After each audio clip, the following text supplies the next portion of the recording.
আসসালামু আলাইকুম, স্বাগত জানাচ্ছি আমি মিজানুর রহমান গুজামিল টিভি নিউজে।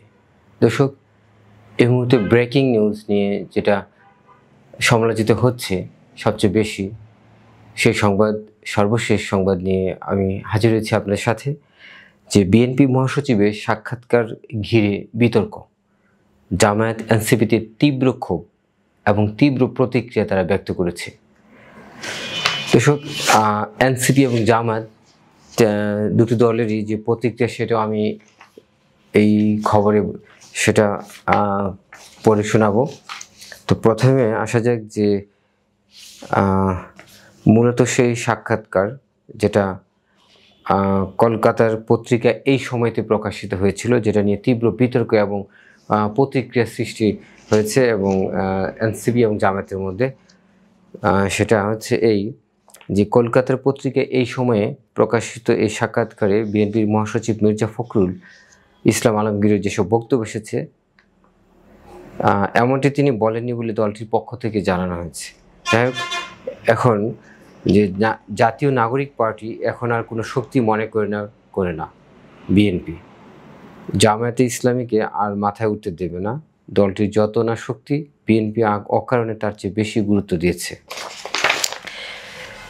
বিএনপি জামায়াতকে ভারত কেন এক বন্ধনীতে রাখছে, প্রশ্ন মির্জার।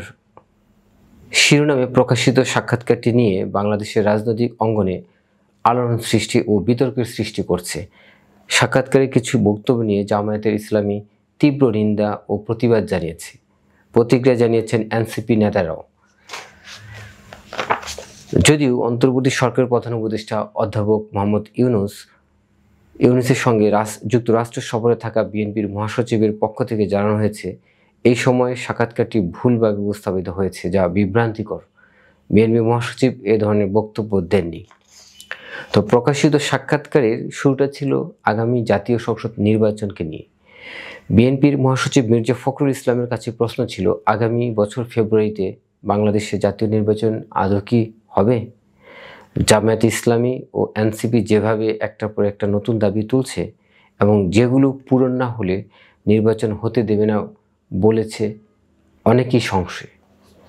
মির্জা ফখরুলের জবাব ছিল, আগামী বছর ফেব্রুয়ারিতে ভোট হবে, সংশয়ের কোনো জায়গা নেই, কোনো অশান্তি হবে না, মানুষ ভোটাধিকার ফেরত চাইছেন, নির্বাচন চাইছেন, উৎসবের মতো ভোট হবে ফেব্রুয়ারিতে। তো জামায়াত যে বলছে পিআর আনুপাতিক প্রতিনিধিত্ব পদ্ধতি ছাড়া ভোট হবে না, যেটা এই সময়ের প্রশ্ন ছিল।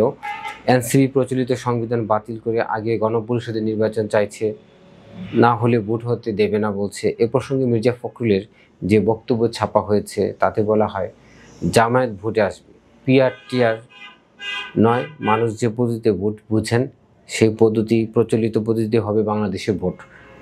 জামায়াতও দেখবেন অংশ নেবে, আর এনসিপিকে আমরা কোনো শক্তি বলে আর মনে করি না। ঠিক, এটা ঠিক। এই ছাত্ররাই শেখ হাসিনার বিরুদ্ধে বিক্ষোভের বারুদে আগুনটা দিয়েছিল, এখন আর তাদের কিছু নেই, ডাকলে লোকও আসে না। এনসিপির এখন একমাত্র লক্ষ্য বিএনপিকে সরকার গঠন করতে না দেওয়া, এমন বক্তব্য এসেছে ওই সাক্ষাৎকারে। এবার জামাতের প্রসঙ্গে বলা যাক। এই সময় সাক্ষাৎকারে এক প্রশ্নে মির্জা ফখরুলের জবাব হিসেবে লেখা হয়েছে, আগামী নির্বাচনে জামায়াত বিএনপির কাছে 30টা আসন চেয়েছে, বিএনপি উৎসাহ দেখায়নি। তো এখানে ইসলামী রাজনীতি এবং সংগঠনের মর্যাদা সম্পর্কে তাচ্ছিলের ভাষায় কথা বলেছে। এ ধরনের সম্পূর্ণ অসত্য, অমর্যাদাকর ও প্রতিহিংসায় পরায়ণ বক্তব্য, এই বক্তব্যের সঙ্গে সংস্থ ও শিষ্টাচারের কোনো মিল নেই। তো এখানে জামাতের যে প্রতিক্রিয়া ছিল, বিবৃতিতে গোলাম পারওয়ার বলেন, এই বক্তব্য তার মানে মির্জা ফখরুলের হয়ে থাকে, তবে বাধ্য হয়ে আমরা তার প্রতিবাদ ও নিন্দা জ্ঞাপন করছি। পাশাপাশি বক্তব্য যদি তার হয়ে থাকে, তাহলে জামায়াত ইসলামী কার কাছে আসনগুলো দাবি করেছে তার প্রমাণ জাতির কাছে উপস্থাপন করার জন্য দ্ব্যর্থহীন কণ্ঠে আহ্বান জানাচ্ছি। বিএনপির কাছে 30 আসন চাওয়ার দাবি প্রত্যাখ্যান করে দিয়ে গোলাম পরোয়ার বিবৃতিতে বলেন, কারো কাছে আসন চাওয়ার রাজনীতির সঙ্গে জামায়াত ইসলামীর বর্তমান সময়ের দূরতম কোনো সম্পর্ক নেই। এখন এনসিপি কোনো শক্তি কিনা রায় দেবে জনগণ। এনসিপির যে প্রতিক্রিয়া সেটা বলছি। এদিকে এনসিপির আহ্বায়ক নাহিদ ইসলাম তার দলের বিষয়ে সাক্ষাৎকার দেওয়ার বক্তব্যে বলেছেন, এনসিপি কোনো শক্তি নয়, এটা রাজপথে ভোটের মাঠে জনগণই রায় দেবে। নিউ ইয়র্কের বিমানবন্দরে আখতার হোসেনকে হেনস্থ করার ঘটনায় মঙ্গলবার বিকেলে ঢাকায় এক সংবাদ সম্মেলনে এক প্রশ্নের জবাবে নাহিদ ইসলাম এই কথা বলেন। আওয়ামী লীগকে নির্বাচনে আনার সুযোগ নিয়ে উল্লেখ করে নাহিদ ইসলাম বলেন, আমরা দেখতে পাচ্ছি একদিকে আওয়ামী লীগ সন্ত্রাসী কার্যক্রম করছে, অন্যদিকে দেশের কোনো রাজনীতিবিদ আওয়ামী লীগকে নির্বাচনে আনার ষড়যন্ত্র করছে। আমরা স্পষ্টভাবে বলতে চাই, আওয়ামী লীগ নির্বাচনে আনার অথবা আওয়ামী লীগকে রাজনীতিতে পুনর্বাসন করার কোনো সুযোগ নেই। যারা এটা চেষ্টা করবে জনগণ তাদের বিরুদ্ধেই দাঁড়াবে, তাদের রাজনীতি বাংলাদেশ থেকে নাই হয়ে যাবে। দর্শক, এই ছিল দুটি দলের প্রতিক্রিয়া, এনসিপি এবং জামায়াত ইসলামী। স্পেশালি এখানে যেটা হয় যে বিএনপি মহাসচিবের সাক্ষাৎকার ঘিরে যে বিতর্কটা চলছে, জামায়াত এনসিপি সেই তীব্র প্রতিক্রিয়া সম্পর্কিত সেই সংবাদটি আমি এখন